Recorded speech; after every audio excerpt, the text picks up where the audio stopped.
tasty beverage. Let's get in the groove. Synchronized, slurp now, we're on the move. Good morning, stackers. Yeah, we're feeling fine. Good morning, stackers. It's podcast time. Talking gold and silver, crypto too. It's what we do. Good morning, stackers. Yeah, we're feeling fine. Good morning, stackers. It's podcast time.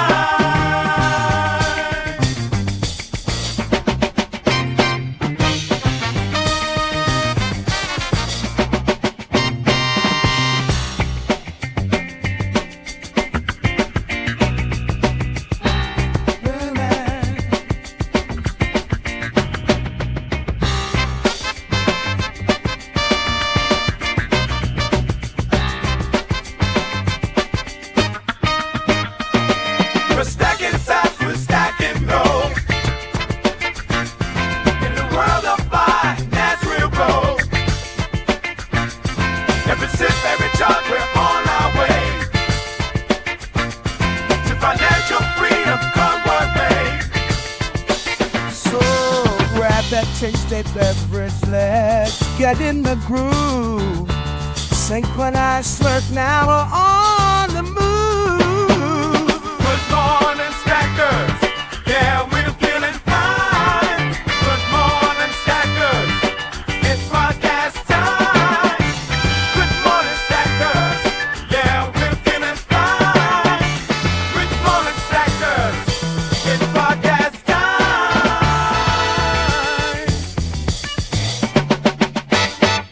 Gold and silver miners, when is their time? Gold has hit a new all-time high, technically a new all-time high in Australian dollars, plus PENGU, the Pudgy Penguins crypto. I think the dip is in. So we're going to talk about all of that live on X and YouTube right now. If you're watching this on the replay, look, just use the time codes below to go to your favorite part. But if you're watching live, you get to enjoy every single damn thing we do here at Good Morning Stackers with me, Joe Main. But in the first 1 minute of the show, roughly, we do the synchronized slurp. That's where you grab a tasty beverage. I grab my tasty beverage. We slurp them synchronously together. It is the bonding tool for YouTube, for X, for the entire GMS gang community. Wherever you are in the world, you must do it audibly.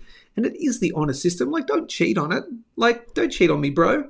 Don't cheat on the GMS family. Slurp your tasty beverages right now. Here we go. 3, 2, 1, slurp it. Oh, yeah. Pretty good. Pretty good, going out live on X and on YouTube. 1,140 subscribers on YouTube. Started the show just in June. We're rocketing up to 2,000. I'll do another silver giveaway at that stage, and nearly 3,000 followers on X. So follow me. Follow me there, and subscribe on X, because you get a warm and fuzzy feeling when you do. And we're going to do the first, do the shout outs.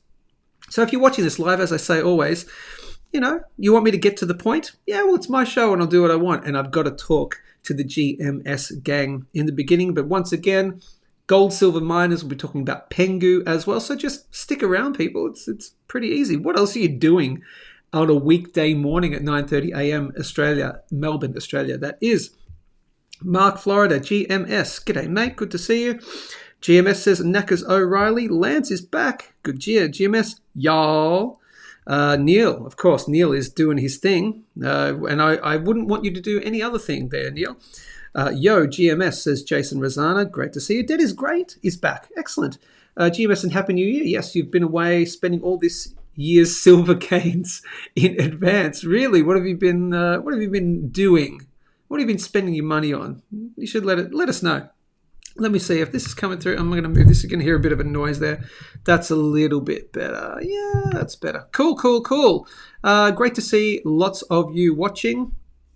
What else do you need to know? Of course, look, the show is brought to you by Perth Bullion Exchange, perthbullion.com.au, Wealthstack, wealthstack.com. They are my brand sponsors within the precious metals industry. I'm also in chats, as I've been saying, with maybe some crypto side of things, some sponsors, whether it might be just a one-off kind of, paid sponsorship to do a video on something, to have a bit of a deep dive into something quite possibly, or whether it's an ongoing sponsorship. I don't know, but I'm talking to people and we may add another brand sponsor, or you may get some paid sponsorship for one-off videos, things like that. But hey, I've got to keep this show alive, and I'm trying to do this absolutely full-time. Can you imagine if this is all I do? Now, I love speaking to my other clients. Of course, as you know, I've had a long history in the precious metals industry. I worked for 3 major bullion dealers. Half of that time was just serving customers just across the counter, giving them non-financial advice about gold and silver and all that stuff. I've served thousands of customers in my time. And then the second half was kind of like a hybrid plus then just full-on social media content creation. I launched and grew Bullion Now's YouTube channel in Australia from 0 subscribers from nothing to nearly 20,000 by the time I left. I've built up multiple YouTube channels. I'm building up this new one here at Good Morning Stackers, over 1,000 subscribers in less than about 6 months. That's pretty damn good. And I can also help you launch and grow on YouTube for your business. So if you'd like to send me an email at gmstackers@gmail.com, it doesn't matter what type of business it is. Any type of business can benefit from a YouTube channel. I would say most. But let's have a chat about it. So send me an email there, and then we'll have a chat. If I think it's worthy, if I think it's you're going to get some benefit from it, then I'll teach you the skills of how to do it yourself. I have an 8 to 10 week course where I do one-to-one lessons with you, and I teach you the skills that I've learned over many years of doing, of creating YouTube channels and building your customer base in that way, or getting you additional business that you would not have had previously. Make sense? Good. So hit me up with an email. And to support the show, buy me a coffee. buymeacoffee.com/Good Morning Stackers. $5 buys me a coffee, and it helps. Well, it doesn't really buy me. I can buy a coffee with it if I want, but it's really to donate to the show to help. And the other way you can help the show is by doing super chats. Super chats are on if you have a particular chart request or a particular comment that you really need me to read out, because we're getting larger in the comments thing. Super chats help me too. Finally, Pete Repeat, GMS. Hey, bro. And Chris Phipps. Chris Phipps is back from PDX. PDX being Portland, Oregon. Good to see you, my friend. Cool. Let's talk about the gold mining thing. All right, ready? Miners. When is it going to be their time in the sun? We're talking about gold miners and silver miners particularly, and we'll talk about them versus just being in gold or being in silver. There are times where obviously it's going to be better to be in the physical precious metals, and it's going to be a better time. It doesn't mean you sell out of one completely and go into the other, but there's going to be a time where the gold miners really have their time against, and they outperform just the spot gold and the spot silver. So let's take a look at those two ratios specifically, and we'll see where they are. And I'm also going to share with you today an inside look, and I've had permission in the past to do this, but if there's any issues, they can tell me, but I think they're fine with it. I'm going to share with you a back-end subscription that I'm with called North Star Charts. They're amazing. I highly recommend that you subscribe to them if you have the ability to do so. I do so, and I've found over time what I previously held as my beliefs, we align very much as well. So now I imbibe their stuff, and it's great. So I'll show you a bit of a back end in terms of what they're thinking about the gold miners, etc., and just sort of gold and silver in general. So I'll share that with you as well as a bit of a plug for them, and to sort of give you a back end into the other amazing education other than me that you can get. So let's share the screen now. Going to take a look at, this is GDX to gold. So GDX is a gold miners index. So it's not a specific mining company. It's a conglomerate. It's an index, right? You know what an index is, right? So it's the top whatever gold miners on the New York Stock Exchange. So we're talking about American-based or New York Stock Exchange gold miners versus the gold price. So as this is going down, this goes back to 2007. So as this number is going down, this ratio number is going down, the value, that means it's much better to be in spot gold, just in physical gold, than it is to be in gold miners. But you can have your times where gold miners do outperform, okay? So, for example, in 2008, gold miners, 2008 to 2009, gold miners outperformed gold. Then you just have, yeah, you could try and time these little things, but why would you? We're talking about the longer term, okay? Now, here in 2015, they had a nice little run. So miners between about September of 2015 and August of 2016, around about a year, gold miners did very, very well in relation to the gold price. Once again, what happened in March of 2020? We all know what happened there. We had a big dip. Now, and I say this with every time about the thing that happened in March of 2020, if that black swan event had not occurred, you wouldn't have seen this big dip, obviously. So this almost just would have, you could erase this if that didn't happen. Obviously, hindsight's 2020, and that would just be more of a bit of a smoother downward movement. But hey, if you snapped up gold miners, the gold mining index, and then rode it back to here in July of 2020, just a few short months, you would have outperformed gold then. And then it's been a steady decline back again. Here we are now at the 0.012 kind of mark. And I have looked at this before. I'm going to pop on my indicators. And let's see where we have been since I talked about this last time. So we're still within that very crude arc that I drew, and I don't remember when I did this. This must have been this is the monthly chart, by the way. So each candle here is 1 month. So it must have been a couple of months ago, maybe a few months ago, that we were around about here. And this bottom would have been in because I started the show after this point right here. This is February of 2024. I started the show in May, June. So I have been was talking about this potential, just a bottom forming right here. I still think that is around about the case. I don't think we see much lower prices in gold versus gold miners. You could certainly come down here, but it looks like it's forming a base here. Don't take everything I say with a grain of salt, and you just do you, okay? But it looks like a bottom is forming, and we have the final hurdle. So the final hurdle on the monthly time frame, and this is for me to be, say, I would call this the getting excited line. So actually, I think I did this before I even did things like getting interested in getting excited lines. So let me change this for you right now. Again, this is gold versus the gold miners. Historically, very low. Okay, and it will have its time. So let's go. I'm going to go getting excited. I'm going to change that. Okay, and on the monthly close. Okay, so that's at 0.236, 0.24. Okay, 0.24, if you want to call it that. Getting excited. Okay, what would be my getting interested line that I might personally have a think about getting into gold miners? And for me, it's about there. Can you see that? Is this, I'm just sort of giving it a, what's the word? Just giving it a, there we go, right about there. Just giving it sort of an eyeball look. For me, you would want to be closing over 0.016 on the gold miners to gold ratio. 0.016, I'll call that getting interested. So I'm not interested in gold miners versus gold until you start at least closing above there. Now, some people may want to take the risk and start buying down here. Okay, sure. Go for it if you want. But for me, I would need to see that climb, hold, and then do that. Once it broke, came back, tested as support, and then broke out above the breakout point, right? So breakout of the breakout, then that's the sign for me. Oh, okay, now we're really on our way. Okay, it's interested.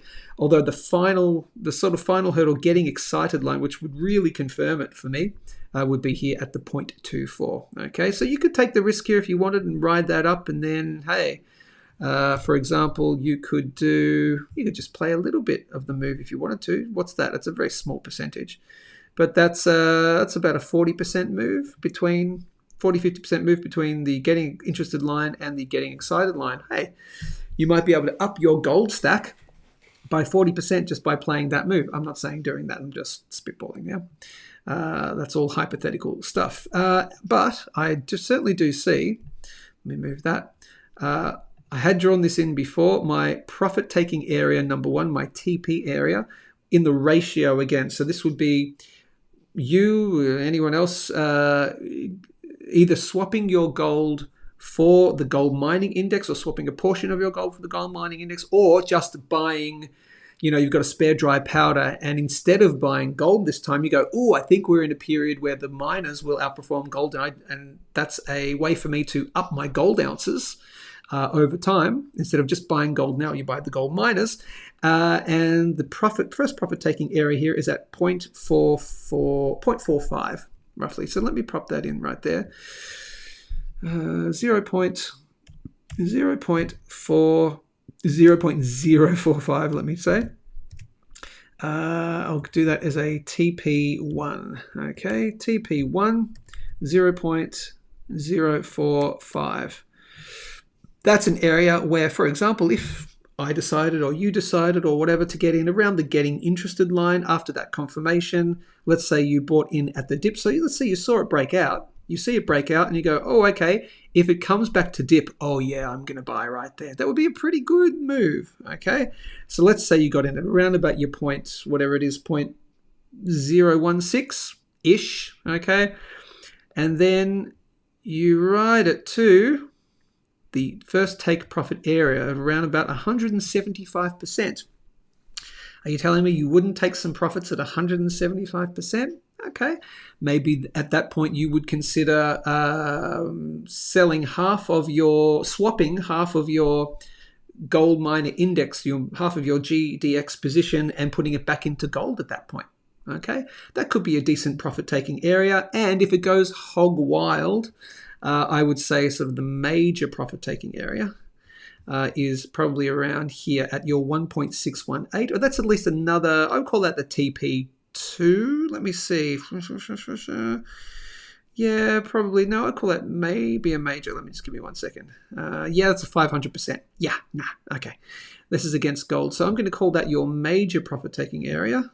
That's at, it's at 0.01. Okay, so it's at 1/10. So each share of the GDX would buy you, was that a 1/10 of an ounce? No, that can't be right. 1/10 of an ounce of gold equals 1/10 of an ounce of gold. Sorry, yes. It equals 1/10 of an ounce of gold. That's right. So that's at 0.01. 0.01. I'm going to call it major profit-taking area because that would be 500% from here, I think. The major profit-taking around about there. Yeah, so that's from there to there. Getting interested to there is about a 500% move. Could it shoot for the moon from there? Absolutely. But that's why you never sell out of your entire bag. So I personally, if I were getting into GDX here, I would be taking some profits along the way here at 0.045, swapping a bit of my GDX back for gold. And then I would take most of my profits there, swap most of my GDX back for gold at the 0.01 area, leaving a little bit maybe up the sleeve, a little bag, just in case it does go a little bit more hog wild. I don't see that. I mean, this is a pretty big chart. 2006, it's a long-term chart. Yeah, I mean, here is probably very good. Okay, 175. The all-time high is, you got to watch out for double tops. But here, yeah, major profit taker. I don't think higher than here. Yeah, that's pretty blue sky thinking. Even here might be blue sky thinking at a 500% move. But, I like the 1.618 from an old Fibonacci high and low. So I'll keep it at there. That's definitely major profit-taking area. And watch out for that 0.045 area as a good profit-taking area to swap your GDX for gold, okay? But I think the move is coming. Let's just see. I'm going to show you here. This is the North Star Bad Charts thing. You should absolutely subscribe to these guys. They are amazing. It's NorthstarBadCharts.com. You're in the private section here. This is the subscription section. This was entitled, and it was only put out just today or yesterday, What's Going On with Gold, Silver, and the Miners. So they're talking about gold and silver. We'll come back to that. Talking about the capital rotation event. But they talked about the gold to silver miners, the silver gold ratio right there. So let's see, GDX or gold. Let's read this. Finally, the miners. Let's read some of this together. Finally, the miners. Some of the miners had a good run in 2024 because gold broke out versus the CPI inflation.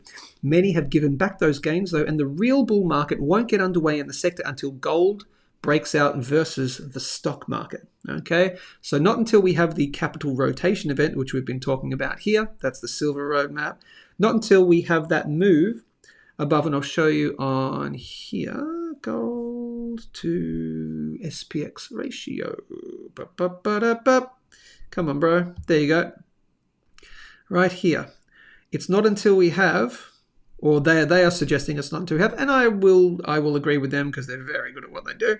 It's not until we have this breakout of gold versus the stock market right here at the final hurdle of the 0.05 area. You start breaking out of here, that confirms to many big whales that, okay, stock market's done for a while. It's now time to get back into gold for at least a few years. Okay, then you're going to see gold massively outperform the stock market again. That's the canary in the coal mine. That's the final hurdle right there where many people, you see that break and they go, oh yeah, no, time to swap. Cool. Yeah, so that's that. Let me go back and then I'll go to the other chart. So that's what they're talking about here. Let me show you for the miners. Many have given back their gains, and the real bull market in GDX and gold. Miners won't get underway until the gold breaks out versus the SPX, what I just showed you. There's not much point spending too much time on the miners, on them until they break out versus gold. Now they haven't even broken out versus gold. This is the first chart that I showed you. At that point, there will finally be a clear advantage to be had by owning miners as well, or even instead of gold itself. Here's the GDX versus gold. So this is the chart that I first showed you, and this is their version of the chart. Does anything line up? Maybe we're a little bit different. So GDX to gold ratio, when it's rising, GDX is outperforming gold. So let's see if I can open that and see if there's any clear areas of confluence. Okay, they've got one here at the, they think the final hurdle for them is at the point, so GDX above this line. So that's their final hurdle. Gold below this line, GDX gains increasing. So their line right here is looking actually around about, is that about my point? I think that's my getting interested line. And the 0.022 area, does that match up with mine? That's roughly the same actually. So yeah, and I swear to you, I didn't base my lines based on their lines because they just uploaded this just recently. It's just the most obvious areas. Okay, so right here, that's easily the getting interested line. I think that aligns with roughly where they've got it there, and I think they've got it a little bit lower. They've got it at 0.22. Where is it? They've got it at 0.22, and that matches up exactly with this resistance line, but I'm going to keep mine here. Why? Because I use the Fibonacci as well. I find Fibonacci to be highly predictive over longer periods of time, okay? And the Fibonacci from this high and this low matches exactly with this resistance line, not this resistance line. So we're kind of splitting hairs here. So my one is at 0.0236 rather than 0.0222, okay? So mine matches up with here, matching up rather than matching up with there. Okay, much of a muchness, but it seems like we're on the same wavelength. And yes, they've got that trend line in as well, and I would agree with that. Where you've got, you need to at least get over this thing here roughly. You can call it there, or you could call it there-ish, something like that. Yeah, you need to at least get over there. And what are they calling it? They're calling it it's not a wake-up line. They just say there's a trend line there. Okay, that is about the same as me. So great to see a confluence of opinions. I agree with that. And that's exactly what I would, at least these getting excited line and the getting interested line, they match up basically exactly. Again, once you know the basic stuff about technical analysis and things, I'm not a guru or anything like that, you can tend to find that you align with other people, and we're definitely aligned. So that is good. That's gold versus the gold miners. Watch out for this getting interested line, and then, gee, it's looking quite good. Okay. Yeah. So you may want to consider playing the gold miners to gold ratio to up your gold ounces. Let's do the same for silver. And I don't have as much stuff in here, so we'll take a bit of a more extended look on this. It's very easily, so this is the silver mining index versus the silver price. Cool. Again, the New York Stock Exchange version. We're not talking about Australian versions. Very soon I'll be showing you the gold price in Australian dollars, the fact that we've made a new all-time high. Stick around for that. And PENGU and crypto analysis is coming up as well. So silver versus silver, silver miners versus silver. Very easy downtrend line. You see quite simply. We'll go to the North Star bad charts one in a moment. Let me see if there's any areas of confluence. Okay, I'll pop in some Fibonacci from this old high, this old high, this old low. I'm going to keep it there rather than put the new low in there. I'm going to keep it here because we've just popped in this low. So I'm going to pop it there, I think is the best idea. So it's the most historical. Is that about right? Yeah, I think that sits about right with me. And you can see if I do that. Yeah, no, I think that's about right. So I'm going to keep it there. We did dip below this area, but look, it's a quick movement, okay? That definitely looks like to me as well. Just like with the GDX versus gold, that's a very clear bottoming signal to me. Could it go lower from here? Absolutely, of course. Silver could go through a massive run before the silver miners catch up. Yeah, you could certainly go lower. That looks like a little bottoming kind of area. Could be totally wrong. But Fibonacci, yep, that lines up pretty well and again, it's hind casting. I get it. But from this high and this low, you've got this area, 0.786. Major resistance area here. It lines up with Ruff's kind of support here. You have a couple of spikes, but failure to move, so then lines up pretty well. Yeah, I'm going to call that pretty valid for me. And then you have this downtrend line. So what would be my getting interested line and getting excited line? So the definite getting interested line for me, I'm going to have to keep it here at the 0.786 level. Do I do it here? Give me a sec. Maybe that's going to be my getting excited line. I think my getting interested line is going to be here. Yeah, very clearly. So I'm going to do it from a major area of support and resistance rather than a Fibonacci line. So right here, and we had that quick spike up. Okay, so it's around about there, and I'm going to call that 1.27 on the silver miners to silver ratio. Cool. So 1.2, just call it 1.25 to be safe. 1.25, getting interested. And again, this is if you would want to consider increasing your physical silver stack by playing the silver miners at a point where it looks like it's going to outperform the physical metal, okay? But we're nowhere near there yet, okay? So that's the 1.25 level, call it roughly. It's actually technically 1.27, but call it 1.2. No, I'm going to call it 1.27. Sorry to be annoying. There we go. Back to 1.27 rather than rounding down. Getting interested here. So that's my getting interested line. Makes sense, right? Starts climbing above here, doing the similar thing. Comes back, tests the support, and then breaks. And like, ooh, that's very interesting. That's pretty much a change of market structure, I would suggest. And the getting excited line where you'd be like, oh man, okay, we're really rocking and rolling. I think I'm going to have to call it, it's probably here, okay? I'd almost call that, let me just have a look. I'd almost call that a take profit area. Give me one moment. This is how you know it's really live because I'm taking a really good first look at this now. That's like 20%. Yeah, no. Okay, so I'm going to call that right here. That's right here, the getting excited line. So I'm going to call it right there at 1.72. 1.72, getting excited. Okay, it doesn't mean you wait for the getting excited line. Okay. Probably the getting interested line is the better one to get into, okay? That's your getting excited line, and really it also matches up with this one here. Text there, I'll call it getting excited line. I'm getting excited. Cool. So those are my kind of two areas. I'm getting excited when it breaks above here, and or when it breaks above the 1.72. That's a pretty decent move, as I said. So it's actually not that huge. It's 27%, 30%. It's about a 35% move. Okay. Bear in mind, again, this is a ratio, so you're not going to have these huge movements, so you can. So to give you an example, back in 2016. So this only goes back to 2010. So 2016 to 2017.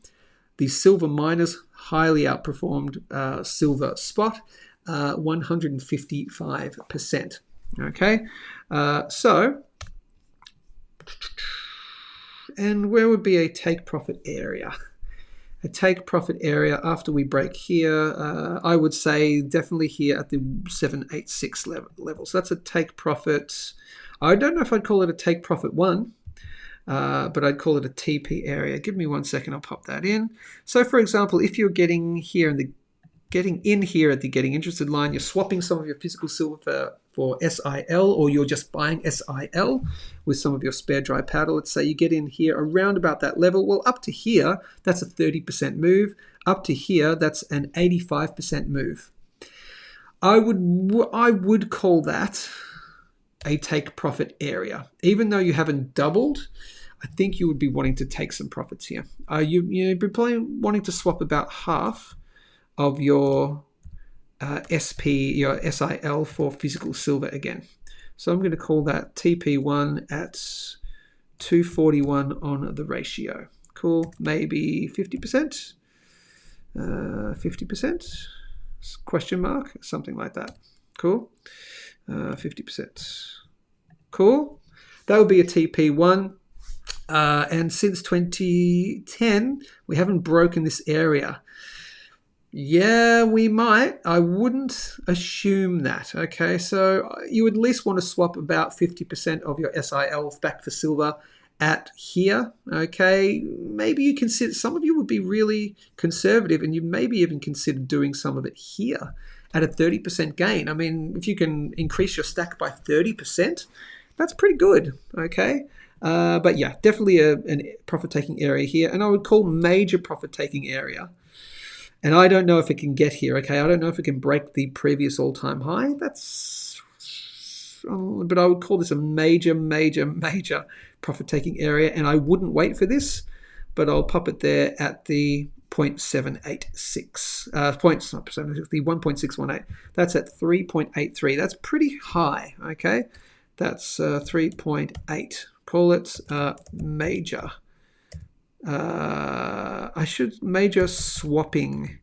Major profit-taking, major swapping area. Sorry, I should call it that instead of profit-taking. So that's your take, I'll call it take profit. That's fine, but it means swapping from SIL into silver, physical silver. Cool. So there's your TP1 at your 2.41, and there are your levels, and there's your 3.8 major swapping area. Maybe don't even consider there. I mean, we haven't broken this since 2010. The silver miners would have to go hog wild versus silver, okay? But that would be an absolute, probably the top that I would suggest, major top in the miners versus silver miners versus silver. Cool. So that's all that. What is that in terms of a percentage gain? That's minus. What are you doing, Joe? Right here. Go away. What are you doing? That is a 190% move. That's pretty huge. Okay, so yeah, that would be around about the highest. If you want to keep a small bag, just keep a small bag in case, but I don't think so. And just again, I don't know. No, I don't even know if we can reach there. I would be somewhere between. This is a good top profit-taking area. Okay, right here at the 0.786. And watch out for the previous all-time high. But if you break the all-time high, then probably going up to there. Cool. Those are the gold miners. Oh, and let me, do we find any confluence with North Star bad charts? And then we're going to be talking about PENGU and crypto and all that stuff too. Silver miners to silver ratio. Okay, and here's SIL versus silver. Note how brief Yeah, this is the thing. Note how brief yet dramatic the periods have been when the miners outperform silver. So I might be really highballing that major profit taking area. Okay, so they've got a breakout line here. Let's have a look. They've got a breakout line here at about 1. Oh, there's that 1.2. There's your breakout line. What's this? They've got a red line here at, I swear to God, I didn't do this beforehand. At 1.27, there's a breakout line at about 1.18 something. So where does that match up with me? There you go. So that's pretty easy. Yeah, look, it's very simple, okay? There's your 1.27. That's that line that they're talking about right there. I swear to you, you don't have to believe me. Take everything I say with a grain of salt. I didn't look at that beforehand. Okay, 1.27 is a breakout line. Yeah, definitely, because it's very obvious to see. That's the same for me. So that's that getting interested line for me. Okay, at that 1.27. Do they talk about the downtrend line? They don't talk about a downtrend line. That's a wake up line. They don't have the downtrend line in, which I would put, and they've got an area here, important low, which I think it is too. They've got an area here. They've got all these little areas here of, what's that? 1.91. Where is that? 1.91. No, that doesn't really match up with anything except for, oh, actually, yes, it does. It matches up with the 0.5 Fibonacci from this high and this low. Okay, that could be their Fibonacci lines. You never know, actually. What's that? 1.91, 2.27, 2.54. Sorry, that's the wrong one. 2.54 probably matches up there, and whatever. Anyway, so they do agree, and I do agree with them that 1.27 is definitely the getting interested line there. So there's a little bit of area of confluence. Again, it's really easy stuff to see here. It's just major sort of areas of support and resistance. Cool. That's the gold miners. Going to get your comments now. We've been talking a lot about the gold miners, or over half the show in the gold miners, but I think it's very important to talk about if you are in the precious metals and you want to potentially increase your precious metals. You could just buy some. Listen, there are points. You could just buy gold, just buy silver, just buy the physical. Absolutely. Just do that. But if you think and you want to play, and you're still within the precious metals market, okay, you're not moving into crypto. Okay, as you know, I've moved a portion of my silver holdings into crypto, and I'm playing the crypto run to increase my silver stack. Okay, but if you want to stay within the precious metals area, then you can play the silver miners or the gold miners and increase your gold or silver stack just by playing that. Okay, and those are the areas that you need to watch out for. Let's get your comments on the mining side of things. Lance says, I love North Star and bad charts. They are amazing. Once again, North Star bad charts.com, and subscribe to them because I am a subscriber. Highly recommend that you do. They do offer periods. It's roughly once a year. That time has already passed where they offer a fantastic deal on a yearly subscription, and then you get that great deal every single year. But I highly recommend just subscribing now as well. You pay the extra and get the excellent information that they provide. Let's see. Late, but wanted to wish a good day to GMS and community. Fantastic. Let's see. Silver going to $30 per ounce at my... Silver going $30 US per ounce at my local coin shop. Very interesting. Do not forget to hit the like button, people. And DJ says, good morning, Mr. Main. Good morning, sir. So that's basically it on the mining side of things. There will be a time where it's going to be better to be in the miners than the precious metals, but it's a very short window where you can get that extra gain. So you've got to really keep on top of it. I'll try to be keeping on top of it myself, so hit the big red subscribe button to stay updated. Good to see you, DJ, on the show. Before we get into the crypto stuff, and I will be showing you gold in Australian dollars as well, so we have to do some quick live gold and silver analysis, and then we'll talk about crypto. But precious metals, buy from Perth Bullion Exchange, perthbullion.com.au. I'm not going to spend any more than about 30 seconds on because I talk about them every single weekday. Buy from Perth Bullion Exchange. They give you free shipping when you buy over a certain amount. 20 or more items in your shopping cart, get free shipping. Great range, great prices, great service, great owner. That's all you need to know. I've plugged them so many more times, and that's pretty much all you need to know. perthbullion.com.au. They are amazing. They have something coming down the pipeline, which you're going to be very pleased about. An announcement coming maybe today, maybe tomorrow, about a new business policy that they are making official. Okay, the first, as far as I'm aware, it's the only bullion dealer in Australia that's making this particular policy an actual policy, not just, every now and then. It's going to be business policy. You're going to be excited to hear about this. That's perthbullion.com.au. So go to their socials, go to their YouTube channel, go to their Facebook page, Perth Bullion Exchange. Just search for them on YouTube and Facebook, and you'll get their announcement very soon, I'm sure. And of course, head over to Wealthstack, wealthstack.com. Download it for Android or iPhone. Save and invest in real physical gold, spot plus 1%, backed 1-to-1 with real physical metal. Okay, it's not paper contracts and anything like that. Australian-owned, Australian-regulated company. I did an interview with the CEO a few months ago. Check that out on my channel. All on the up and up. It's an unallocated gold program. If you don't like it because you're a stacker, and I don't even like unallocated gold programs. Many stackers are fine with it. I am personally. Many stackers are. They're diversifying their risk, so they have a bit of in their physical, obviously, and then they have some unallocated.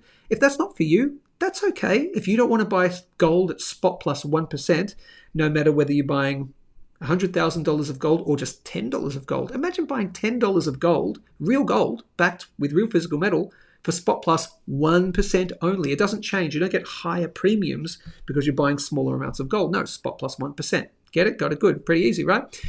Even if that's not for you, send this to your friends and family that you've been trying to wake up for ever and a day to get into precious metals. It's for me, it's the gateway drug. It's the way to ease them in. And then you can hit them hard with look at this silver coin that I bought. And then you can show it to them, hold it in their hands, and they get that real thing. But they need to be introduced. And this is kind of like the soft launch. It's like the softer way to get them in, okay? I highly recommend that you at least take a look at Wealthstack, wealthstack.com. Find out more by going down to the bottom left-hand corner, clicking the FAQs section. Read the frequently asked questions, man. And I think you will be interested, but I think your friends and family in particular would be interested to wake them up into the glories of the precious metals thing. Yeah, that is wealthstack.com. Cool. Let's take a look at the price of gold in Australian dollars. And then we're going to take a look at some crypto stuff as we do, because we're talking about PENGU today. I think PENGU has found its dip. Could be completely wrong. But let's do some quick live gold, silver, and precious metals analysis. And then we'll take a look at crypto, Bitcoin, etc. And probably not time for a chart request today, I'd imagine. But here is gold on the daily time frame, priced in USD 2,662. We're also going to take a quick look at the Australian dollar price. Why? Because the Australian dollar price hit a new all-time high. A new all-time high in gold in Australian dollars just yesterday. Okay, we'll go back to the USD price in a second. But this is gold in Australian dollars. Just yesterday, topped out at 4,300 Australian dollars. Now, why is this happening, people? It's like, why my international people are going, what the hell? Why is the Australian dollar gold at a new all-time high, yet gold in USD isn't at an all-time high? Well, that's because the Australian dollar has been tanking against the USD. Okay, very clear downtrend, man. Like we are sinking like a stone, bro. There's the major symmetrical triangle pattern that I had been talking about back here. We had that dip and I said, ooh, that dip's interesting. We had that move back here. I said, we're not out of the woods yet, people. We need to get above here. Failed move. Fast move to the downside. We got back down to here and said, oh yeah, this is probably the time where we're going to break. And we did break. And I think this level here of 60 cents is coming at least. If we careen down through 60 cents, then your next major area is at 55 cents. That is basically the lowest that it would have ever have been on this exchange. So this is going back to April of 2006. Has the Aussie dollar been lower against the USD? I think so. Historically, probably yes. But just on this particular price here, this particular historical data. All right. 60 cents is probably coming 55 cents is potentially right there, possibly even lower, who knows. But as this is going down, that means the Australian dollar is weakening against the US dollar. That means our assets denominated in US dollars are going up. So gold is actually higher in Australian dollars for us. Bitcoin is going up in Australian dollars for us, right? We're at massive all-time highs for Bitcoin in Australian dollars too. So that is gold. And I've had it in Australian dollars. I've had this drawn in for a while. And even though, I think you need to take a look at this. I'll get rid of that for a second. Let me hide that. I've had this mother of all trend lines drawn in for the Australian dollar price, okay? Even though the Australian dollar price of gold, it has that second factor of floating against the USD. So the AUD, Australian dollar, floats against the US dollar. So we have to have that second, excuse me, we have that second factor to take into account, right? But even then, I think trend line analysis still plays a part. And I do believe that we find a little top in the Australian dollar price of gold. I could be completely bloody wrong here, right? But around about this area here. So I think it could be, and I've had it in for around about 4,400 to 4,500 Australian dollars per gold ounce. I think you'll find some resistance here. I could be completely wrong because the Australian dollar could continue to really tank against the USD, and then you see this push up. I just watch out around about here, around about between 4,400 to 4,500 Australian dollar per gold ounce. Just watch there. It's a major trend line. That's all I'm saying. Just watch out for it. Let's go back to gold in USD. Here's a positive for gold in USD. I am still of the opinion we see lower prices. Okay, I'm still of the opinion that we continue down. So 80% sure we still see some lower prices down to at least probably 2,500 US dollars. Okay, it's good to see us. We're skirting around this uptrend line. Okay, fine, but we're nowhere out of the woods. So this major downtrend line here. You've also got this final hurdle of 2,735 that we're not even anywhere near. Okay, so that's my final hurdle for new all-time highs coming in gold soon, right? It'd be very positive to see it above this downtrend line. It's sort of all all convalescing around about this sort of $2,675, $2,680 level. See that? Mother of all trend lines in gold, this uptrend line and this downtrend line convenes around about here at 2675, 2680. So we at least have to break this area here. Okay, got to at least get over this kind of area right there. You get over there, we'll start talking Turkey. We'll start talking higher prices.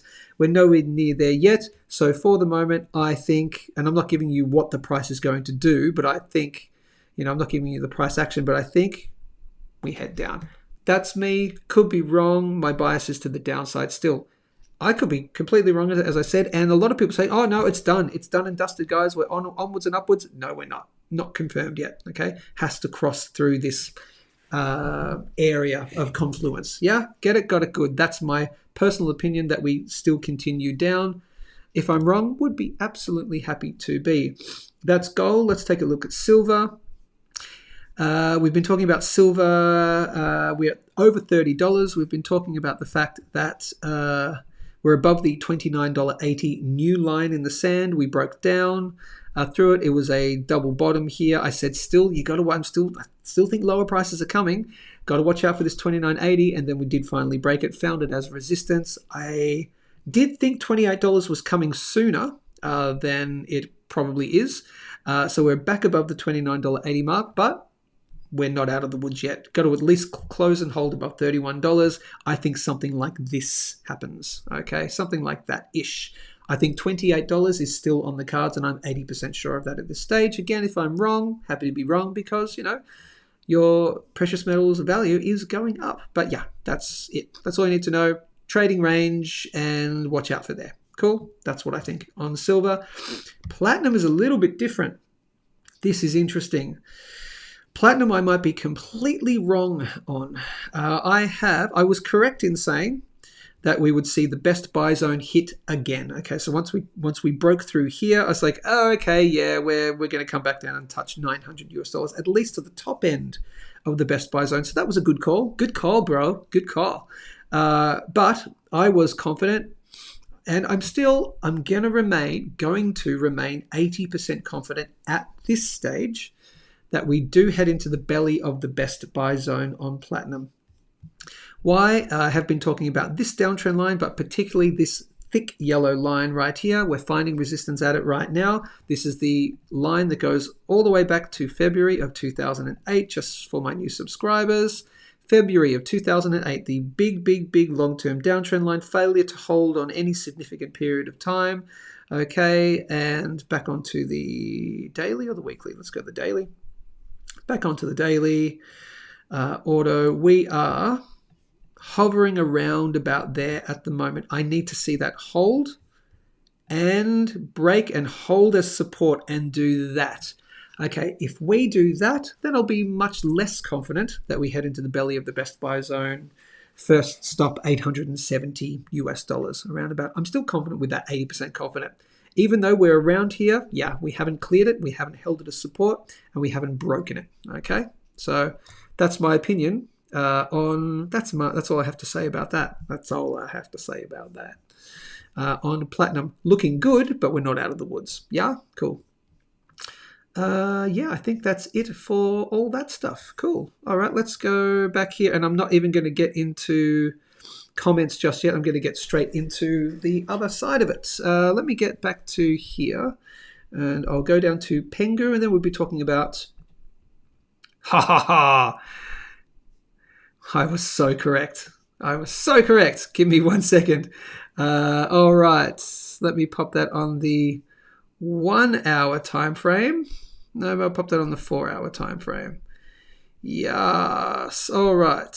Let me do that, and let me get up this thing right here. Now I'll do that too. Cool. I'm setting this up for a potential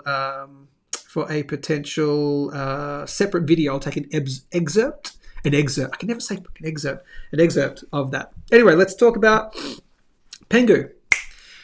I think the PENGU dip is done. I could be completely wrong on this, but we're going to take a look at the PENGU price. What's PENGU? I've been talking about it recently. It is a cryptocurrency. It is a new airdrop, okay? For those who have been holding the Pudgy Penguins NFTs, okay? They got a huge airdrop, and this was also open to anyone, any OG crypto person who was trading on the Ethereum or Solana network between 2017 to 2019. So I've been OG crypto. I've been in crypto since 2013, but I was certainly trading on Ethereum network. I wasn't doing Solana, but I was doing Ethereum network, clearly all the ICOs and all that kind of stuff.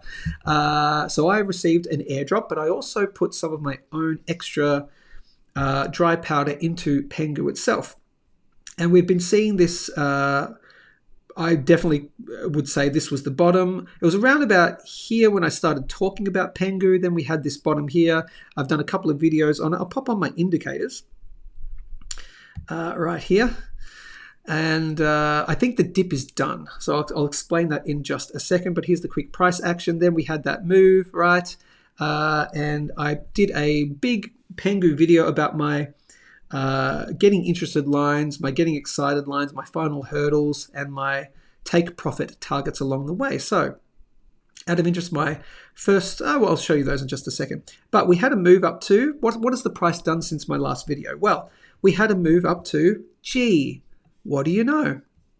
The 0.5 Fibonacci level, and that is at 4.5 cents, roughly. I find Fibonacci to be very predictive, okay?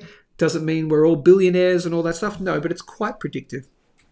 Okay, so here's an area of resistance that it found out exactly at from this high and this low, and I think that's definitely the low for PENGU now. I don't see it going lower than that. Could be completely wrong. Okay, if crypto is going to go through its larger run, its final crypto peak in not final, but its 4-year cycle peak in 2025, then I think that's pretty much the low, and I base it on this high and this low, and you can certainly see there's lined up. I drew in here my this is the 0.236 level at 3.4 cents. Before this dip, I called this the getting interested line in the sand, that if you crossed below and closed below, not spiked, closed below, that would not be a good sign for Pengu that we would head on down. It's definitely the getting interested line in sand line. Okay, line in sand line. Right here we had that peak at 0.45, 4.5 cents, sorry. And then we had a dip. Now, I actually bought more here. I thought the dip was done here, and I was wrong on that.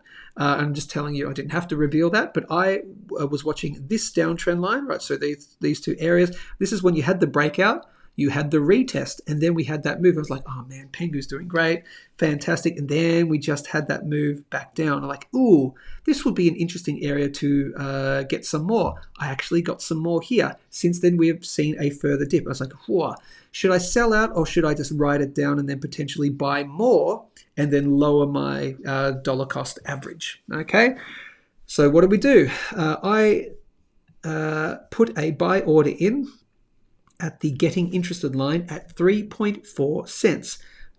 Let's see, this is on the daily time frame. Just yesterday, or just in the last 12, 18 hours, something like that, we had a move down to the getting interested line. And overnight, no, this was before I went to sleep. Before I went to sleep, I bought more at the 3.4 cent mark because I thought, well, gee, and this is what I was showing you. This is what I'm showing you. This is why I think the dip is in. This is why I think the dip is done. We were down in here. Okay, this is why I think the dip is done for Pengu. Okay, and I was talking about this dip around about here. So this is the 3.5 mark. So we had this dip down in the relative strength index. Okay. All there, and I thought, okay, we're getting low. Okay, we're getting down to this area. That's getting down to the bottom end here, right? And then we had that move that was looking good, and then we had this move here. So I was basing it on this right here. Okay, so we had this dip, and I thought, gee, it's looking pretty low. That's good. Okay, so we had that low, and then what can happen is you can have a big move. Now look at this, you have a big move in the relative strength index and then a kind of like a double dip into the oversold area on the 1 hour time frame. So that actually brings the price lower. But then what happens, the price definitely has a bottoming area and then it's looking pretty good from there. So this is why, and again, could I be completely wrong on this? Absolutely I could. But you had this move here, I was like, that's interesting. We've dipped pretty low. And then we had that move. And then I thought, I'm not going to get into back. I'm not going to put all of my dry powder back in just yet because another further dip could come. But that next dip, I think, would be the dip. So down here, before I went to bed late last night, it had that second dip. So it got out of the relative strength index, broke out of oversold on the 1 hour time frame. Got back up to here and the price got down to and it coincided. Let me start all that again. You had a breakout, and then I saw it breaking back down into the oversold area, okay, or undervalued area. I'm like, oh, that reminds me of that thing where you have that sort of double dip, and then you have a lower low, okay. And we were right at the getting interested line. So that's why I bought more at the 3.4 cent mark, knowing that it could go down a little bit further, but that would likely be a quick spike and then onwards and upwards from there. Woke up this morning to see the price way up, okay, which is fantastic. Did I do that overnight or was that just this morning? Maybe it was earlier this morning that it happened. I don't know. But very clearly you can see here on the 1 hour time frame at least, you had a spike down to 3.2 cents and a quick spike back up, and so far we've held above the getting interested line. So it's found, and on the 4 hour time frame, this is the 4 hour, look at that, move down, close above the getting interested line. Again, what do we say about spikes? Spikes mean shit. Okay, it's where things close at. And what do we like? We actually like huge spikes to the downside because it says buyers are in control of the market and they've gobbled it all up, and it closed again a major time frame or 4 hour time frame above the getting interested line. If we take a look at the daily time frame, which will the daily time frame will close again, the daily time frame will tick over, so a new day will start in around about half an hour's time. Okay, but look at this daily candle. I think if you close around here, that's very, very bullish, okay, for PENGU. I think that's why I'm calling. I'm 90% sure. I could be completely wrong, right? But I think the dip is done for PENGU, okay? Now, this is barring another massive move down in Bitcoin. We'll take a look at Bitcoin in just a second, but I think it's done right here. And this is going against, other people in the crypto world who I really admire and follow, who are saying, no, crypto's definitely got some room to move down.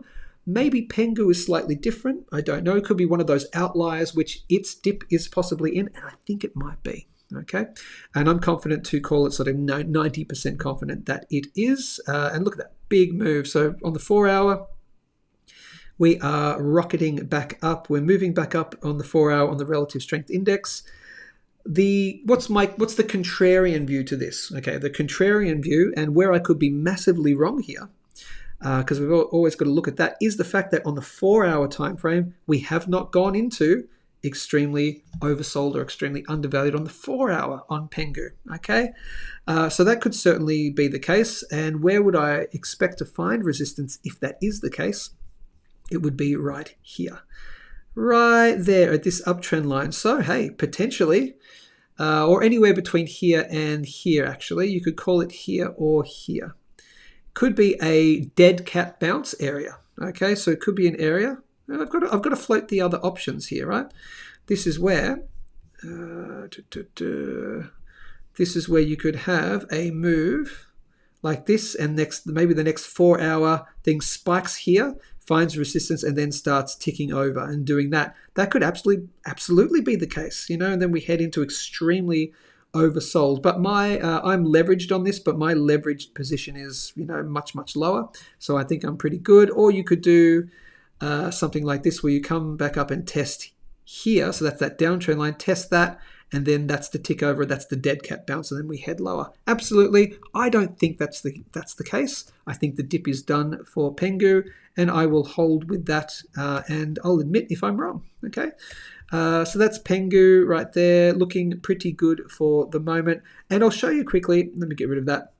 I'll show you my previous final hurdles and my take profit targets. So you've got the getting interested line, which we're back above. You've got my final hurdle, 6 cents for new all-time highs. Okay, once you break 6 cents, new all-time highs are coming. My actual take profit 1 target is at 10 cents. That's the 1.618 from this high and this low. So that's the initial investment to take out. So that's what I plan on doing. If when we hit 10 cents, I'll sell half of my PENGU and recoup my initial investment. Cool. And then my major profit taking area, but still keeping a bag, is the 14 cent to 23 cent area for PENGU. I've called that my decent profit taking area, but hold a moon bag in just in case we go higher and higher.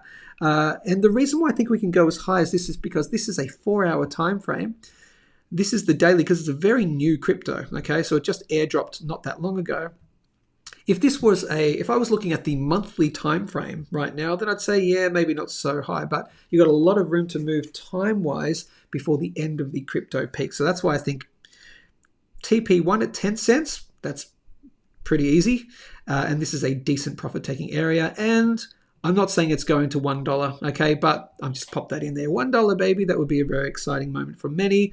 But, hold a moon bag, and I'll just see where the price goes, okay, from there, and take profits along the way. But you should be taking profits along the way. That is PENGU. Let's take a look at Bitcoin. Bitcoin on the Bitstamp exchange, priced in USD, 95,000 US dollars. So far, we have seen... We're not necessarily out of the woods on crypto yet, but we have seen where is my, did I get rid of it? Or did I, trendline? No, is this the Bitstamp? Oh, sorry, it's not the Bitstamp exchange, that's why, sorry. Here's the Bitstamp exchange. That's better. Right here, let me get rid of, no, I'll keep that there. We have found support and so far held above it, okay? Many people think it's going to dip further, at least down to 90,000. Many people believe it could get down to the mid-80s kind of level, and some people say, we're heading all the way back to $75,000 first before the next move. It could be right. But so far, so good. We're still holding above the line that goes through right here, the previous all-time highs in 2021. That's that trend line. It has held it so far. You're looking now at the quarterly time frame. Let me get rid of that for just a second. That's the quarterly time frame. Okay. That's the quarterly. I don't like that. But, you would really need to. You don't want to dip into the red here. You don't want to have a red quarter for Bitcoin, really. Please don't. Preferably not. And that taking it to there, that 85 level, it's not surprising. Taking it to that 73, 74, I don't think we do that. Does that match up with, let me just see if that matches up with other 2021. This is, again, the quarterly time frame. Let's take a look at the year after the halving. So what's that? 2020, and that's the start of 2021. Okay, so this is that right here. Okay, so that is the last quarter of 2020. So the last quarter of the halving year, and this is the first quarter of the year after the halving. So that matches up with this and that. So that's the quarter of the year of the halving, and so this here should be that there. Okay, traditionally you're not going to see, and it doesn't always work that way, I guess. Let's see, 2017 you did have a bit of a dip first before you had a rise. So that's a fair point. Maybe you could have a bit of a further dip on in the first quarter, a further dip before the eventual rise. So yeah, look, that's possible. We already are in that dip position though. I don't want to see it go in the red, but yeah, down to the $85,000 level wouldn't be surprising. Okay, down to the $75,000 level, that would be surprising to have such a large dip on the quarterly time frame in the first quarter of the year after the halving. That was a very complicated sentence there, but I hope that made sense. Yeah, 85 I could see, but probably no lower than that is my guess. But let's just hold the $93,000, $94,000 area, please and thank you. That would be lovely. And then onwards and upwards we go. Let me pop it back onto the daily time frame. So far, so good. We are trending down technically on the daily. So yeah, room to move down, but we did. Gee, what do you know? We found an exact spike once again at that uptrend line right there. It really does need to hold above 95,400. Please and thanks, in order to at least say, okay, well, maybe the dip is done. So technically the dip on Bitcoin is not done. Maybe the dip on all crypto the crypto in general is not done. I just do feel that the dip on PENGU is done. I think it might be one of those outliers. Could be completely wrong. So that's Bitcoin. And we need to see it cross above $104,000, $105,000 to say new all-time highs are coming soon. Won't talk about new all-time highs in Bitcoin just yet. Anything else to look at? Doge, yeah, it's still above the this major area of support, so nothing to really stress about at the moment. GRT, which I am in, still above the 20-cent line in the sand. Could be going lower. Okay, just bear all of that in mind. PENGU I did, and XRP, just for my XRP fan people. That's interesting. It's actually been holding up very well. XRP, interesting. And XLM. XLM, Stellar Lumens, and XRP, Ripple. That's holding up quite nicely, actually, versus some of the others. Yeah, that's pretty much it. But again, you could still have dips. Yeah, that's crypto. I'm done with that. I'm done with you people. I want to get out of here soon because I've got stuff to do. Joe Naka says, Joe the ever ready bunny. I am. I do have a bit of energy today. Let me tell you why I have so much energy. That's a great little comment. Here's an aside. So we're done with the precious metals. We're done with the crypto. We've got probably another 5 minutes before we go. Let's talk about something slightly different. Probably no time for a chart request today because I've got things to do and probably so do you. And I like to keep it around about an hour, probably no more than an hour and a half, because it's a weekday live show. You've got your work to do and all that sort of stuff. Welcome to everyone who's watching now live on YouTube and on X. We just talked about precious metals. We talked about the crypto side of things, PENGU, Bitcoin, etc.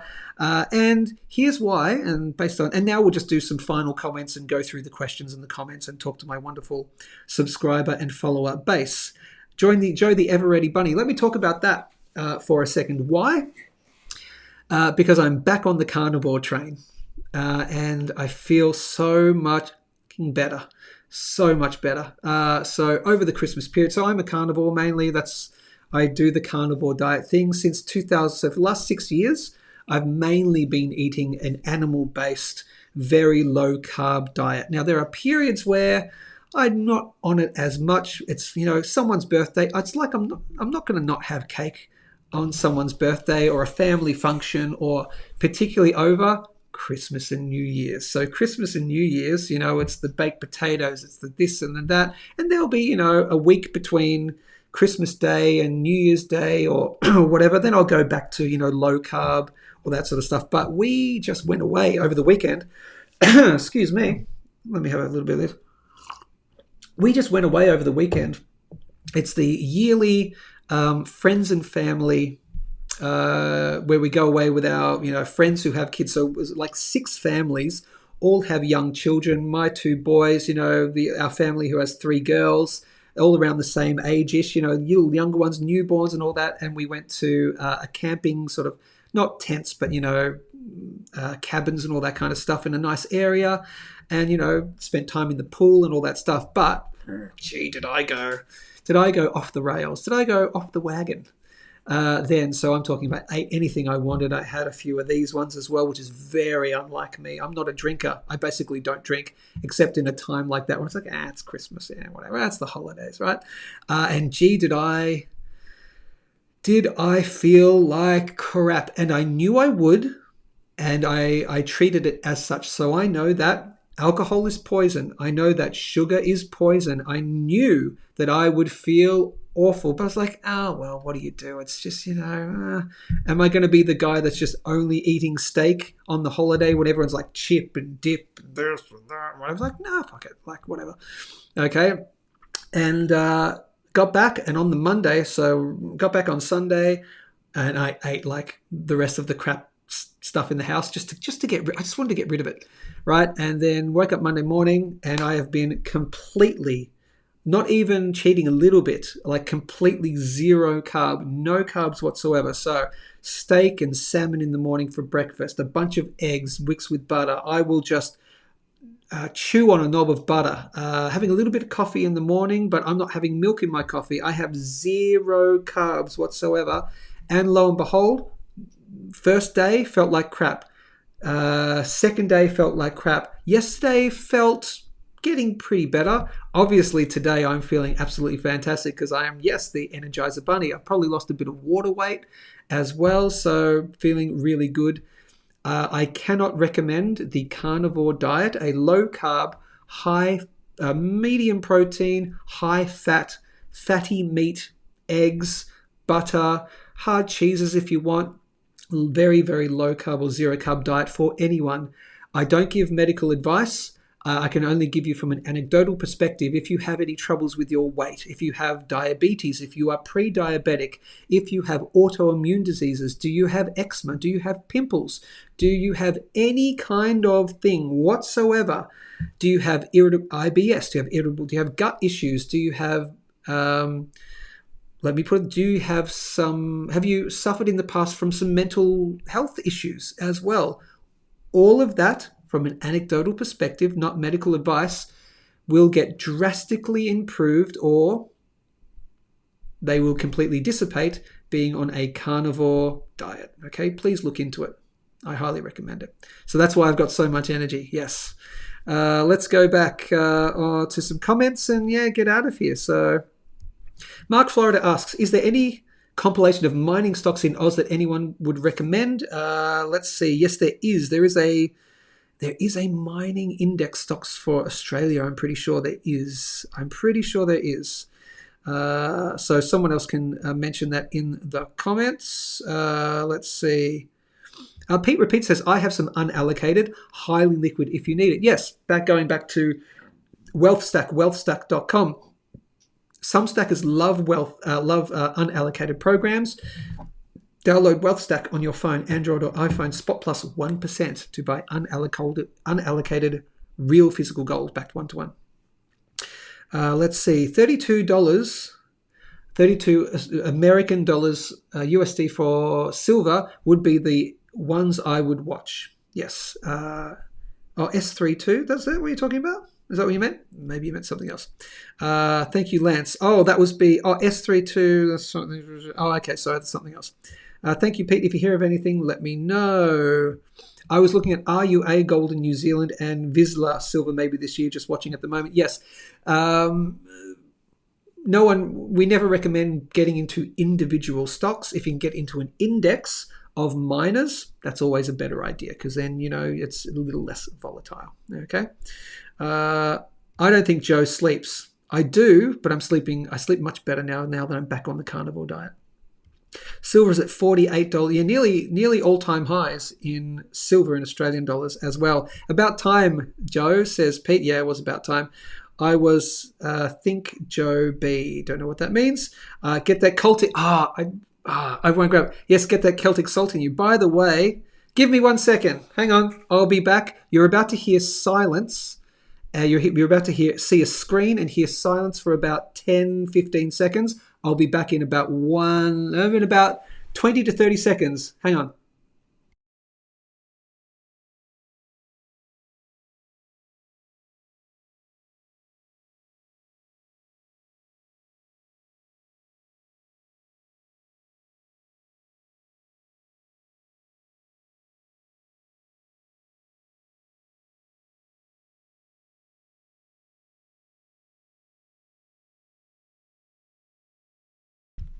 I'm back.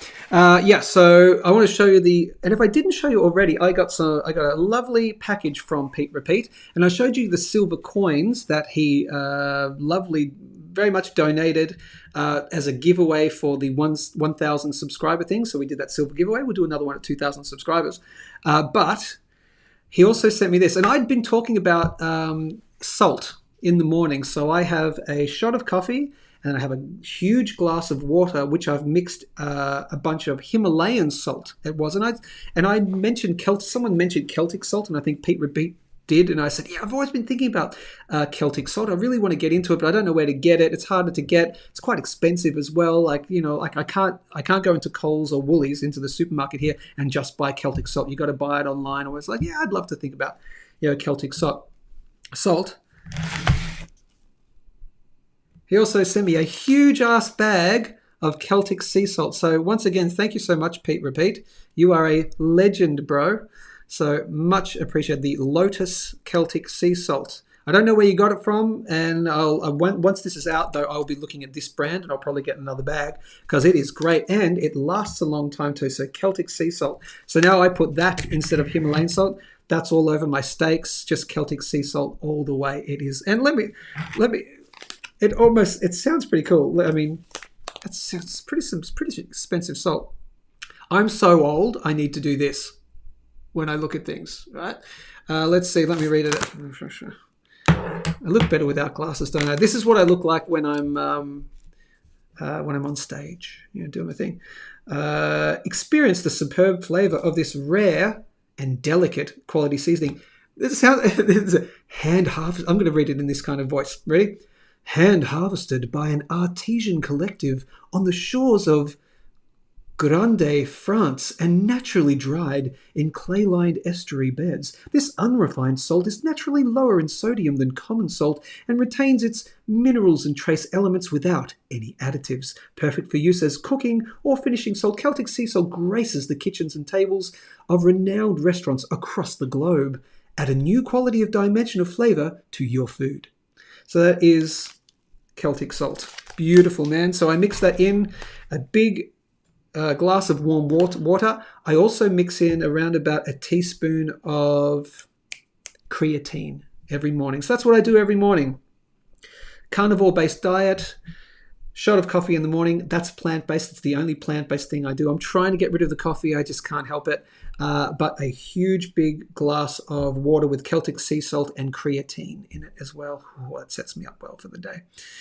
Justin. G'day, Justin. Great to see you, bro. Been carnivore for about 8 months. I cannot tell you. I guess this is the carnivore portion of the talk, right? We here at Good Morning Stackers, we are all about stacking, okay? It's the stacking community. We stack silver. We stack Satoshis, crypto, right? We stack precious metals. We stack crypto. We stack skills. I've shown you some of the other skills that I have. Pew, pew. And we stack knowledge as well. And Carnivore is this, it's such a great thing, right? So if you guys can learn new things from the stacking community here, great. Been carnivore for about 8 months. Anytime you have someone else that is carnivore that talks to another carnivore on a thing, it's like, yeah, it's the best thing I ever did. I have never heard anyone who has said, oh, this was the worst thing I've ever done. I tried it for, 3 months and geez, it was the worst thing. I felt terrible. No one has ever done that. If that tells you anything, okay, carnivore is the way to go. It must be high fat carnivore. You can't do lean meat. That's the only thing. You must stick to fattier cuts of beef, okay? So if you eliminate all carbohydrates from your diet or very low, you need to replace those carbohydrates with fat because now your body is using fat for fuel, which is actually what your body is supposed to do.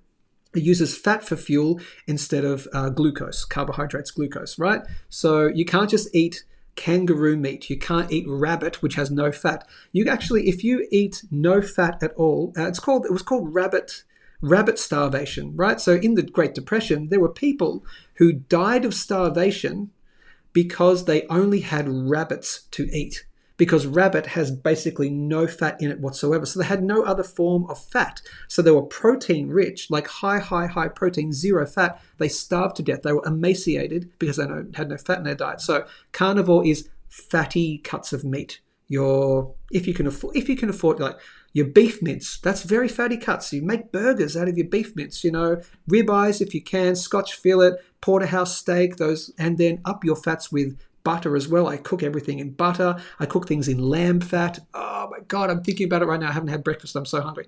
So after the show, I'm going to take a thick porterhouse out of the freezer. I'm going to sprinkle it in some lovely Celtic sea salt. I'm going to chuck it in my air fryer at 200 degrees Celsius, about 10 minutes, 5 minutes either side. It will come out just beautiful. I'll probably put a little portion of salmon in there as well. Have some fish too, your fatty cuts of fish for your omega-3s. Salmon is perfect for that. And then you can eat a bunch of eggs. I fry eggs in butter. Oh my God. But I'm really going strict at the moment. Not even a little bit of milk in my coffee. I'm not playing the keto. Oh, I'll just have no more than 30 grams of carbs. No, I'm getting rid of all of it for the moment. I'm going like at least a month on that because I just feel amazing. Justin says, after about 3 days, my mind was different. I knew I had a couple of sore joints as well. By the way, do you suffer from sore joints, arthritis? I've had for a long time knee issues, okay, where I would have knee pain walking downstairs. 6 years ago when I started Carnivore, not very long into it, knee joint pain gone. Okay, but I don't know how much pain I was actually in. My wife went through the same thing. We're both carnivore. Man, absolutely agree. Pete Repeat says, beef, butter, bacon, and eggs. It is the best. Just don't have it with carbohydrates. That's your thing. This is Nutrition 101, okay? Just in case there's some people who don't understand this stuff, and that's cool. Hit the big red subscribe button to stay updated with carnivore lifestyle and all that too. I'll talk about that, sure. Protein, fat, carbohydrates. Your body requires protein to live. Your body requires fat to live. Your body does not require carbohydrates to live. Your body makes all the glucose it needs for its energy. It does not require any exogenous means from outside. Your body does not require any exogenous carbohydrates, sugars, glucose at all. Your body will make enough of it if you're eating enough protein and enough fat. Okay, so you can live completely carb free. Okay, and be completely functioning well. You will not get scurvy or the whole vitamin C thing. It doesn't happen. It's not a thing. Okay, if you eat too many carbohydrates and glucose, it actually stops the absorption of vitamin C. So limit your carbs, and then your vitamin your vitamin C necessity for vitamin C goes way down. You can live off the vitamin C that you find in meat and eggs and fish. Yeah. Gold Maple says, I don't stash any Satoshis. Yeah, okay. All right. Look, that's a fair call. All right, this is interesting. Gold Maple says, I don't stack any Satoshis because crypto coin exchanges can get hacked like Mt. Gox, MGOT, Mt. Gox exchange. Yeah, Magic the Gathering. MGOT. Yeah, can get hacked. Yes. But very simple fix. Don't have your coins on exchanges. It's the crypto version of if you don't hold it, you don't own it. Crypto people and precious metals people are so aligned, and many people believe they're at opposite ends of the spectrum. They are not. We are so married together. Crypto people believe if you don't hold it, you don't own it. I can't find it right now. Own a hardware wallet. You just buy a hardware wallet. Okay, you buy a Ledger, you buy a Ledger Nano, you buy a Trezor, which is your hardware wallets. Yeah, it's not on my desk at the moment. And that is, you keep your crypto out of the centralized exchanges, and you hold the private keys. Okay, that's exactly the same as a precious metals person going, oh, those paper contracts. Why would you own paper contracts? Don't buy silver and gold ETFs, because that's just paper. You've got to buy the physical, and you've got to hold the physical. Don't store your physical silver at someone else's place. Don't store it in a third-party storage, because what happens if they get broken into? What happens if they get raided by the police or whatever? What happens if the bullion dealer that you're storing your metals at gets raided by the government for some reason? If you don't hold it in your possession, you don't own it. It's exactly the same thing. So I respectfully, and I see your point, Gold Maple, I respectfully disagree though, which you may not have realized. Yeah, you hold crypto on your own private wallet. It's yours, man. So there's really no reason why you couldn't. Now, you do you, and if you don't want to, that's fine. Justin, I'm new to trading. I spent about 2 days taking some courses, and I spent 8 to 12 hours taking notes in the courses. Profited $400 in 2 days learning charts. Following Well, thank you, Justin. I really appreciate that. By the way, nothing I say is financial advice. I'm just a guy that has been a precious metal stacker since 2010 and a crypto stacker since 2013. That doesn't mean shit, because I've lost lots of money before. Oh, man. I'll tell that story one day. Actually, I've actually told it before. But yeah, thank you for following. I appreciate it. Don't forget to wear a mask. For what? I'm not sure what you mean. Well done, Justin. Yes. Some coin exchanges like Coinbase at one point would not allow you to withdraw and cash in your Bitcoins. Yes, absolutely. Do not hold your coins on exchanges. That's it. You can buy your Bitcoin through Coinbase and then just send it to your private wallet where you hold the private key. It's just like having gold and silver in your safe at home or buried in the backyard or wherever it is. You can hold it and own it just like you can with precious metals. Justin says again, high fat, lamb fat is so good with eggs and burgers. I eat the butter. I heard that from you too. Oh my God. Yeah, I eat the butter. If I need a little snack during the day, I'll take a little slice of butter from the fridge, just a little shunk. Delicious. And lamb fat. I have a jar of lamb fat that my cousin gave me. My cousin, who I won't name or anything like, but one of my cousins at Christmas time, she had been vegan for quite a while, and the whole family. I don't think any of my family is going to watch this show, so it doesn't matter. But they have been vegan for quite a long time, and my one cousin in particular, vegan for quite a while, and then started getting into boxing. And when she told me she started getting into boxing, I went, just give it some time. And then a couple of years down the track, I just learned, we're going around, are you guys, we went out for Christmas dinner. And I said, look, guys, just checking, is it all going to be vegan, or are any of you, eating meat again? She goes, I'm full carnivore now. It's like, oh, okay, all right. And she says, yeah, it's much better for my health and all that sort of stuff. So she's gone back the other way. And she had a jar of lamb fat, a store-bought jar of lamb fat that she tried and didn't like that. She didn't like the smell, so she kept to have this giant jar of lamb fat at the moment. Oh, it's so good. Getting hungry, got to run. Yeah, I'm getting hungry too. I can't do keto. I'm an ex-alcoholic. I go, yeah, this is the problem. I just eat fat bombs all day. This is my problem. I'm not an ex-alcoholic or anything, but I can tell that kind of food addictive personality where if I have a little bit of carbs, I'm going to want some more carbs. I can get away with doing about 30 grams. I can stay keto and not be tempted. But man, if I know that there's a party I'm going to, so like if I go, someone's having a birthday and we're going to have cake, right? I know that I forgot, I'll just have a little bit of cake, fine. I know when I get home from that party, from the children's party or the whatever, my day's, I can't just go back to eating regularly carnivore. I'm just like, oh, well, I had that bit of cake. I've ruined my diet. Okay, I'll have an entire tub of ice cream now, right? So I hear your thing.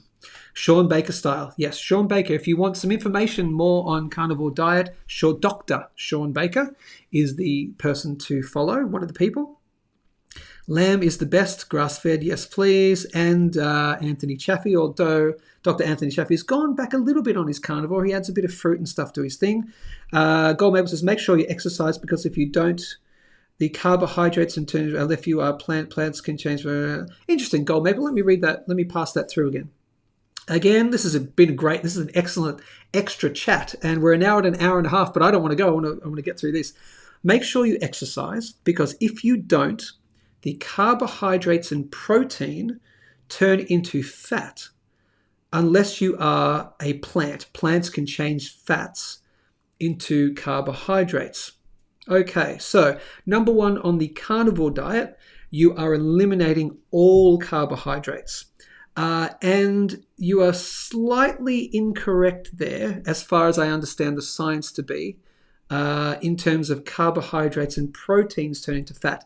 It's not carbohydrates and proteins. It's actually carbohydrates and fat. Well, you eat too much carbohydrates, that spikes your insulin, and then your insulin will. Yeah, you eat too many carbohydrates, you'll get fat. If you were eating a no-fat diet and you're eating a high protein and high carbohydrate diet, you would still put on some fat because your carbs are spiking your insulin and then it's trying to protect you so that it puts on fat. So yes, you are actually sort of half correct. The big no-no is what really makes you fat is a combination of fat and carbohydrates. So those two. So you can eat as much. Protein isn't the bad guy, okay? The worst combination is fat and carbohydrates. If you ate a low protein, high carbohydrate, high fat diet, oh man, you would be so obese. And that's why people are obese. That's why people are overweight. They've got too many carbs in their diet. They've got their ratio of carbs to fat is way too close to each other. Okay? The ultimate scenario and the ultimate way you get healthy, you lose weight. Losing weight is a symptom of being healthy. You don't do it to lose weight. You do it just to be healthy, and then you're losing weight by the symptom of it. Is high protein and fats, lower your carbs, and then you've got no issues whatsoever. Plants can change fats back into carbohydrates. Yeah, that might be true. Okay, but also the carnivore thing isn't also about carbohydrates. It's also about plants and plant toxins. Plants are toxic.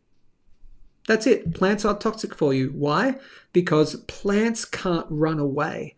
Animals can run away. So if a human's hunting them, animals have legs. They can scamper, right? They can escape. Plants are stuck in the ground.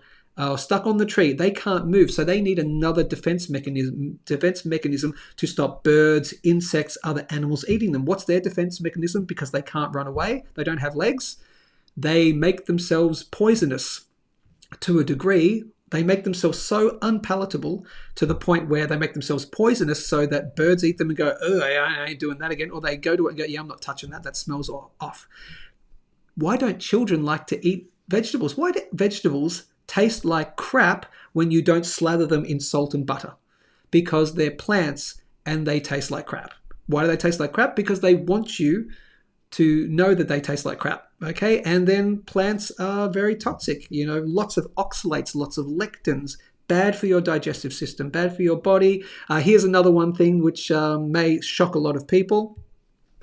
A lot of people say, but how do I get my fiber? What am I going to do for fiber? Well, that's the burning question. That's like, that's begging the question.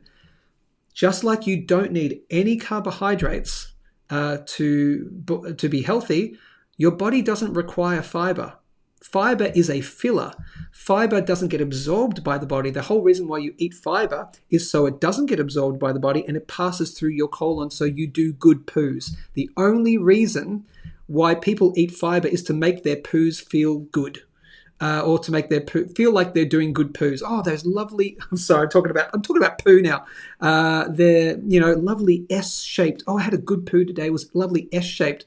That's bullshit. You do not require fiber. It's not absorbed by the body. Why would your body require anything that your body doesn't absorb? It's not necessary. Now, fiber would probably be necessary if you're having a high carbohydrate diet. Yes, then fiber is necessary probably because your intestines are going, what the fuck are you putting in my body? I need to get this stuff out. Yeah, sure. Then you maybe need some fiber to be regular, all right? But you're getting constipated by eating a lot of carbohydrates. Have you noticed that when you eat a lot of carbohydrates, let's say you go to a party, you eat all the sugar, you eat many more carbs, you get really, really, really thirsty? You've got to down water, okay? Because your colon, your intestines, your colon needs the water to plump it all up and to get it out of your body, okay? You don't need fiber.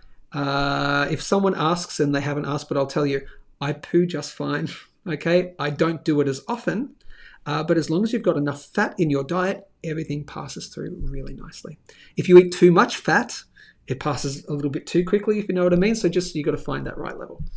That's actually how you know the right level of fat you're eating on the carnivore diet. If you're really struggling to go to the bathroom, okay, and you haven't gone to the bathroom for a few days and it's really hard, you're not eating enough fat. If you're eating too much fat, you'll know really, really quickly. Okay, it'll pass through you very quickly. So then you find that right level.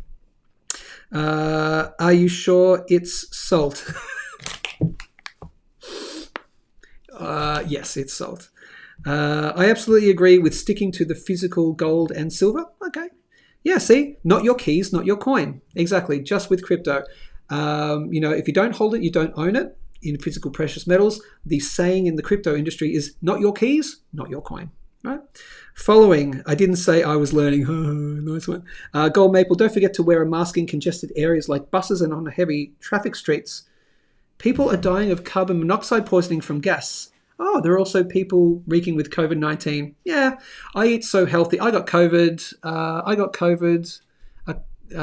Before Christmas, and I had no idea. I didn't know. One of the other kids, the kids got it.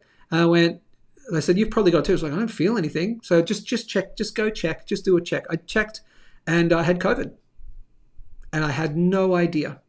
Because I eat really, really well and it doesn't affect me hardly at all. Okay. Ghee is fantastic. Not farm salmon. Yeah, wild salmon if you can. Grass-fed if you can do it. Fantastic. Yeah, thank you, Knackers. It is all about inflammation. Correct. Carbohydrates will inflame the out of you. So will plants. Okay. Yep. All right. PhD, proper human diet. This is my favorite live stream ever. Yes! You know why? We've combined everything. I've got so much energy now that I'm day 4 back on full-on zero-carb carnivore. I'm really peaking right now. It's like I've taken a drug. And I fasted this morning. I haven't had food. Because we talk about precious metals, we talk about crypto, we talk about carnivore sometimes, mate. You've already hit the big red subscribe button, and everyone else needs to hit the big red subscribe button to join the GMS family, because we go live on YouTube and live on X. The last thing I'm going to get you to do Justin and everyone else who subscribes to the YouTube channel, please follow me on X right now. It's at It's Joe Main, x.com/It's Joe Main, or just look up the username It's Joe Main. Okay, no apostrophes, It's Joe Main. You can see it very clearly. There you go, right there. It's Joe Main. Follow me there because I post all day, every day. I post very, very regularly.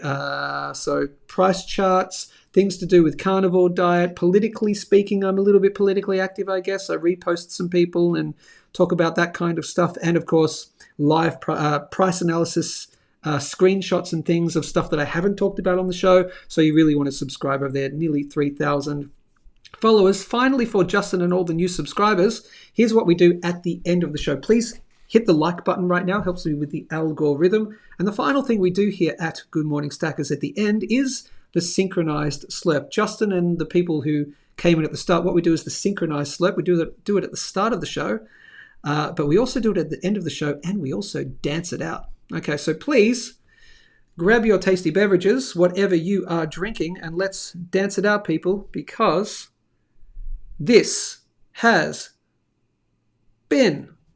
Good morning, Stackers. Oh yeah, we're feeling fine. Good morning, Stackers.